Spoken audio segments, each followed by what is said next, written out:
ஒரு பயணம் வெறும் 15 நபர்கள். இந்த 15 நபர்களுடைய பயணம் தொடங்கி கிட்டத்தட்ட 16 மாதம் ஆயிருச்சு. 16 மாதத்தில் இவங்களால் ஏற்பட்ட நஷ்ட ஈடு எவ்வளவு அப்படின்னு கேட்டிங்கன்னா சுமார் 7 கோடி ரூபாய். இந்த 15 நபர்கள் யானைகள் எங்கே செல்கிறது, யானைகளை பற்றிய ஒரு பதிவு தமிழ் பொக்கிஷத்தில் இந்த மாதிரியான நேரத்தில் ஏன், இந்த ஒரு பதிவில் பார்த்துடலாமா? அன்பு தமிழஞ்சங்களுக்கு தமிழ் பொக்கிஷத்தின் வணக்கங்கள்.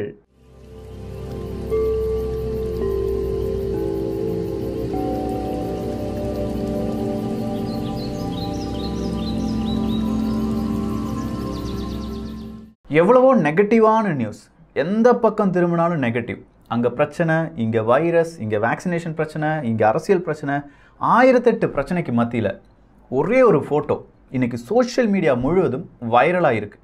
ரொம்ப நாளுக்கு பிறகு ட்விட்டரில் நான் ஒரு புகைப்படத்தை பகிர்ந்தேன் அப்படின்னா அது இந்த யானைகளுடைய புகைப்படம் தான். 15 யானைகள், அதில் 6 பெண் யானை, 3 ஆண் யானை, 3 சிறுவர்கள், 3 இப்போ பிறந்த குழந்தைகள், இப்படின்னு சொல்லி 15 யானைகள் ஒரு இடத்துலேருந்து வேறொரு இடத்துக்கு கிட்டத்தட்ட 500 கிலோமீட்டர் ட்ராவல் பண்ணிட்டு வராங்க அப்படிங்கிற அந்த செய்தி. அந்த ட்ராவலில் அவங்க ரொம்ப நீண்ட தூரமாக நடந்துட்டாங்க அப்படின்னு சொல்லி ஒரு காட்டுக்குள்ளே ஒரு இடத்துல படுத்து கிடக்கிறதுக்கான ட்ரோன் ஷாட் யார் எடுத்தாங்கன்னு தெரியலப்பா, அந்த அளவுக்கு சூப்பராக இருந்துச்சு. அதில் ஒரு குட்டி யானை தாய்க்க அந்த தும்பிக்கையோடு சேர்த்து, நமக்குலாம் இந்த ரொம்ப குளிர்ந்தால் நம்ம அம்மாவெல்லாம் கட்டிப்பிடிச்சு படுத்திருப்போம்ல, அதே மாதிரி கட்டிப்பிடித்திருக்கும் ஒரு புகைப்படம். இன்னொரு இடத்துல நம்ம காலெல்லாம் படுத்திருக்கும் போது நமக்கே தெரியாமல் ஸ்ட்ரெச் பண்ணிலாம் படுத்திருப்போம். அதே மாதிரி ஒரு யானை ஒரு காலை மட்டும் தூக்கி வச்சுட்டு தூங்கிட்டு இருக்கு. யானைகள் தூங்குவதை பார்க்க வேண்டும் அப்படின்னு சொல்லி நிறைய பேர் நினச்சிருப்போம். ஆனால் இப்படியும் யானைகள் தூங்குமா, குடும்பமாக தூங்குமா அப்படிங்கிற ஒரு கேள்வியை இந்த புகைப்படம் ஏற்படுத்தியிருக்கு அப்படின்னு சொல்லலாம். ஸோ இவ்வளோ பாசிட்டிவான ஒரு செய்தி, இதில் என்னடா பாசிட்டிவ் இருக்குது அப்படின்னு சொல்லி நீங்கள் கேட்கலாம். போன வருடம் இவங்களுடைய ட்ராவல் ஸ்டார்ட் ஆகுது. ஒரு காட்டிலிருந்து வேறொரு காட்டுக்கு போகிறாங்களா, இல்லை எதுக்கு இந்த காட்டை விட்டு வெளியில் வராங்க அப்படிங்கிறதுலாம் தெரியலை. ஆனால் வந்தபோது 16 யானைகள் அவங்களுடைய உண்மையான இருப்பிடத்தை விட்டுட்டு வெளியில் வராங்க, அந்த காட்டுக்குள்ளேருந்து வெளியில் வருது. அப்படி 16 யானைகள் வந்ததில் 2 யானைகள் நான் இந்த நடைப்பயணத்துக்கு வரல அப்படின்னு சொல்லிட்டு காட்டுக்குள்ளே திரும்பி போயிட்டாங்களாம். அப்போ மீதம் எத்தனை யானைகள்? 14 யானைகள். இவங்க ஏப்ரல் மாதம் 16, 20 இந்த ஒரு டேட்லலாம் அவங்களுடைய ட்ராவலை தொடங்கிட்டாங்க. April, May, June, July, August, September, October, November, இந்த நவம்பர் மாதத்தில் இப்படி நடைப்பயணத்தில் ஈடுபட்டிருந்தார்கள் பாருங்க. அதில் ஒரு பெண் யானைக்கு பிரசவ வலி. ஸோ ஒரு காட்டுக்குள்ளே பிரசவம்லாம் பார்க்கப்படுகிறது. ஒரு குட்டி யானை வெளியில் வருது. அந்த குட்டி யானைக்காக அதே இடத்த சுற்றி கிட்டத்தட்ட 5 மாதங்கள் இந்த 14 யானைகளும் காத்திருக்கிறது. ஸோ அந்த 5 மாதங்கள் அந்த யானை நல்லா நடக்கலாம் ஆரம்பிக்குது அப்படின்னு தெரிஞ்ச உடனே அந்த இடத்த விட்டு மீதம் இருந்த அந்த 14 யானைகள் ப்ளஸ் அந்த குட்டி யானை எல்லாமே சேர்ந்து 15 யானைகளாக அவங்களுடைய நடைப்பயணத்தை ஆரம்பித்திருக்கிறார்கள். இப்படி 16 மாதங்கள் 500 கிலோமீட்டரை கடந்துருச்சு.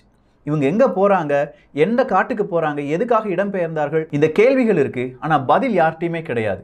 சரி, இந்த யானைகள் ஒரு இடத்துலேருந்து இவ்வளோ தூரம் நடக்கும்போது சாலைகள் வழியாக, நிறைய மனிதர்கள் இருக்கக்கூடிய வழியாக நடந்திருக்க வாய்ப்புகள் இருக்குல்ல அப்படின்னு சொல்லி நமக்குள்ள ஒரு கேள்வி வருதுல்ல. ஆமாம், சாலைகள் வழியாக, எல்லைகள் வழியாக, மிகப்பெரிய தண்டவாளங்கள் வழியாக, இந்த வழியாகலாம் யானைகள் நடந்து வந்ததாம். ஸோ இந்த யானைகளை எக்காரணம் கொண்டும் யாருமே துன்பப்படுத்தக்கூடாது அப்படின்னு சொல்லி ஒரு சட்டம் இயற்றப்பட்டிருக்கிறது. ஆல்ரெடி சீனாவில் இது நடக்கிறது எல்லாமே சீனாவில் தான். வைரஸ்லாம் ஒரு பக்கம் ஓரமாக நிப்பாட்டிட்டு இந்த யானைகளை மட்டும் நம்ம கவனிக்கலாம். ஸோ சீனாவில் யானைகளை காப்பாற்ற வேண்டும் அப்படிங்கிற ஒரு சட்டம் எல்லாமே இருக்குது. அந்த சட்டத்தை மதித்து நிறைய பேர் என்ன செஞ்சிட்டாங்க, யானைக்கு எந்த விதமான ஒரு துன்பத்தையும் கொடுக்கவில்லை. ஆனால் இந்த யானைகள் என்ன செய்யும், அவங்களுடைய உணவுக்காக ஏதாவது ஒரு விவசாய நிலம், அவங்களுடைய தண்ணீர் தேவைக்காக ஏதாவது வீடு, இப்படி பல இடங்களுக்கு சுற்றி தெரிந்திருக்கிறது. அதன் காரணமாக தான் நான் முதலே சொன்னேன், இந்த 16 மாத ட்ராவலில் கிட்டத்தட்ட 7 கோடி ரூபாய் அளவுக்கு இழப்பீடு வந்திருக்கு அப்படின்னு சொல்லி. இப்போது இந்த யானையை 14 ட்ரோன்ஸ் அப்படிங்கிறது கண்காணித்து வருகிறது. கிட்டத்தட்ட 910 நபர்கள் இந்த யானைக்கு பின்னாடி இருக்காங்க. 76க்கும் அதிகமான கார், ட்ரக், இது எல்லாமே இந்த யானைகளை கண்காணிப்பதற்காக வைக்கப்பட்டிருக்கு அப்படின்னு சொல்கிறாங்க. எதுக்காக, இந்த யானைகள் எந்த வழியாக வருகிறது, இப்போ நிற்கிற இடத்துல இருந்து, அதாவது இப்போ இந்த யானைகள் இளைப்பாறியது அப்படின்னு சொல்லி பார்த்தோம் பாருங்க. இந்த இளைப்பாறின இடத்துல இருந்து கிட்டத்தட்ட ஒரு 20 கிலோமீட்டருக்கு பிறகு 70 லட்சம் மக்கள் வாழக்கூடிய ஒரு நகரப்பகுதி.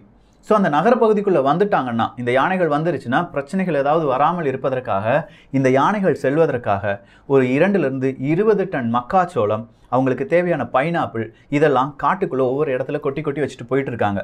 ஸோ அந்த யானைகள் நகரப்பகுதியில் வராமல் இருப்பதற்காக இந்த மாதிரியான நடவடிக்கைகள் எடுக்கப்படுகிறது. பல இடங்களிலும் யானைக்கு தண்ணீர் வேணும்ல, ஸோ நிறைய இடத்துல தண்ணீர் தொட்டியெல்லாம் இவங்க என்ன செய்கிறாங்க, இந்தந்த இடம் வழியாக தான் யானை நடக்கப் போகிறது அப்படிங்கிறத கெஸ் பண்ணி அந்தந்த இடத்துல தண்ணீர் தொட்டிகள் எல்லாமே வைக்கப்படுகிறது. யானைகளுக்கு எந்த விதமான பிரச்சனையும் கொடுக்காமல் இது எல்லாமே செய்யப்படுகிறது அப்படிங்கிறது வேறொரு விஷயம். அதே நேரத்தில் இந்த 15 யானைகளும் மக்கள் மீது ரொம்ப பெரிய கோபமா மக்களை மிரட்டுற மாதிரி அப்படி எதுவுமே செய்யலை. ரொம்ப சாந்தமா அவங்களுடைய ஃபேமிலியோடு ஒரு வாக்கிங் நடந்து போகிற மாதிரி, ஒரு டூர் போகிற மாதிரி அப்படியே போயிட்டே இருக்காங்க. போகிற வழியில் கிடைக்கிற எல்லா ஃபுட்டையும் சாப்பிட்றதுனால யானை பிரியர்கள் என்ன சொல்கிறாங்கன்னா, அவங்களுக்கு இந்த 15 யானைகளுக்கு இந்த லைஃப் ரொம்ப பிடிச்சிருக்கு போல. ஆனால் காட்டை விட்டு இன்னொரு காட்டுக்கு, அதுவும் 500 கிலோமீட்டர் தாண்டி இருக்கக்கூடிய வேறு காட்டுக்கு செல்வதற்கான காரணத்தை இவங்களால இன்னும் ஐடென்டிஃபை பண்ண முடியலை. 500 கிலோமீட்டர் மட்டும்தானா, இல்லை இன்னும் பல கிலோமீட்டர் நடந்து போகிறதுக்கான வாய்ப்புகள் இருக்கா அப்படின்னு கேட்டால் வாய்ப்புகள் இருக்குது அப்படின்னு சொல்கிறாங்க. ஸோ இந்த யானைகள் அப்படின்னு சொல்லும்போது இப்போ இணையதளத்தில் மிகப்பெரிய ஒரு வைரலாக மாறிட்டு இருக்குல்ல. அதனால் 24/7 நம்ம எப்போ வேணாலும் இந்த யானைகள் எங்கே இருக்குது அப்படின்னு சொல்கிறத கண்காணிப்பதற்காக லைவாக சில நிகழ்ச்சிகள் அப்படிங்கிறது ஏற்பாடு செய்திருக்கிறார்கள். நிறைய வாலண்டியர்ஸ் இந்த யானைகள் கரெக்டான இடத்துக்கு போகிறதுக்கு நாங்கள் வழிவகுத்து கொடுப்போம் அப்படின்னு சொல்லி இந்த இடத்துல வாலண்டியர்ஸாக ஒர்க் பண்ணிட்டு இருக்காங்க. அவங்கெல்லாம் இந்த வழியாக யானைகள் வரப்போகிறது அப்படின்னு சொல்லி யானையை டைவெர்ட் பண்ணலை.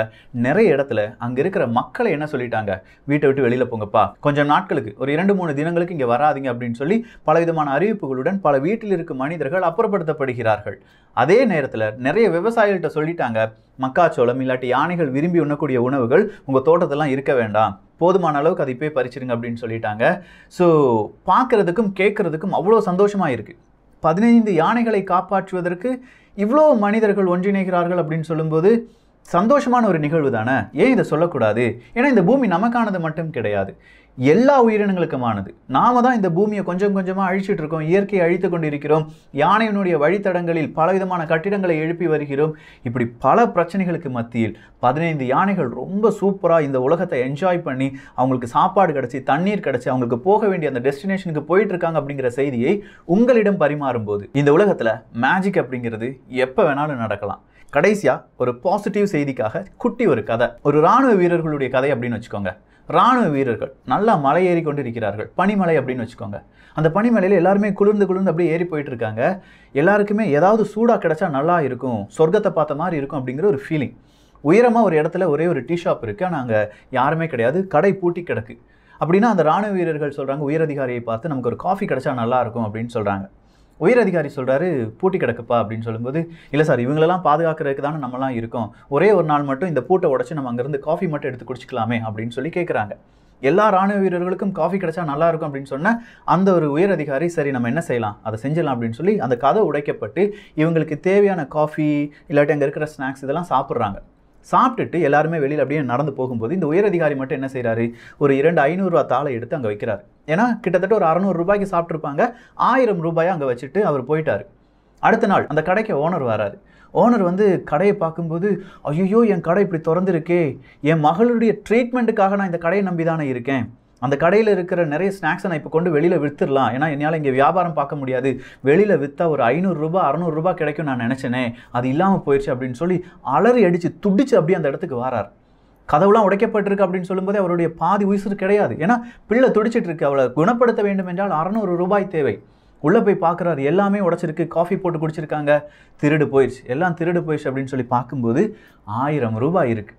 அதை பார்த்த மனுஷனுக்கு அவ்வளோ சந்தோஷம், எப்படி 1000 ரூபாய் இருந்துச்சு அப்படிங்கிற ஒரு சந்தோஷம். இந்த சந்தோஷத்துக்கு மத்தியில் அவர் அப்படியே ஒரு ரீவைண்ட் போகிறாரு. ஓ நேற்று நம்ம கடவுள்கிட்ட வேண்டணும்ல, எனக்கு ஒரு 1000 ரூபா எப்படியாச்சும் தா கடவுளே, நான் எப்படியாச்சும் திருப்பி தந்துறேன் அப்படின்னு சொல்லி வேண்டியிருந்தேன்ல, கடவுள் வச்சுட்டு போயிருப்பாரு, சும்மா வச்சுட்டு போல, ஏதாவது செஞ்சுட்டு தானே வைக்கணும், அதனால என்கிட்ட கடையில் இருந்த நிறைய எல்லாத்தையும் எடுத்து சாப்பிட்டுட்டு வச்சுட்டு போயிருக்காரு அப்படின்னு சொல்லி அவர் நினைச்சிட்டார். அப்படி 1000 ரூபாய் எடுத்துட்டு அவங்களுடைய மகளுடைய ட்ரீட்மெண்ட் எல்லாமே முடிச்சுட்டு அவர் மறுபடியும் கடை திறக்க வருகிறார். அப்போ அந்த மலையேற்றத்தில் இருந்த ராணுவ வீரர்கள் அப்படியே கீழே இறங்கி வராங்க.